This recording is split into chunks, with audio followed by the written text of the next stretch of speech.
السلام علیکم ناظرین کرام، شروع کرتی ہوں اللہ تعالیٰ کے بابرکت نام سے جو بڑا مہربان اور نہایت رحم والا ہے۔ جب یوسف دروازے کی طرف دوڑے تو وہاں ایک بچہ پالنے میں موجود تھا جو ابھی 6 ماہ کا تھا۔ وہ بھاگے تو زلیخا بھی ان کے پیچھے دوڑی اور ان کا کرتا پکڑا اور اسے پیچھے سے چیر دیا۔ اللہ کے حکم سے تمام دروازے کھلتے گئے، ان کی ٹوپی سر سے گر گئی اور بال بکھر گئے۔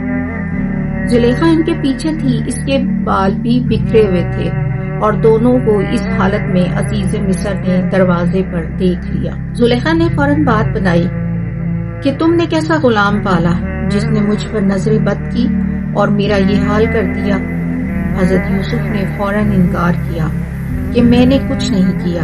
عزیز مصر نے کہا اگر تم سچے ہو تو گواہ لاؤ۔ حضرت یوسف نے پالنے میں موجود بچے کی طرف اشارہ کیا کہ اس سے پوچھ لیں۔ عزیز مصر نے کہا کہ تم کیسی بات کرتے ہو، میں کیسے اس 6 ماہ کے بچے سے پوچھوں؟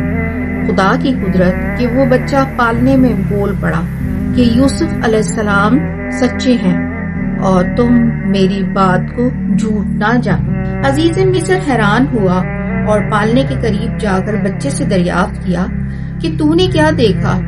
قرآن میں ہے، گواہی دی ایک گواہ نے جو تھا عورت کے لوگوں میں۔ اگر یہ کرتا پھٹا آگے تو عورت سچی ہے اور یہ جھوٹا، اور کرتا پھٹا پیچھے سے تو یہ جھوٹی ہے اور وہ سچا ہے۔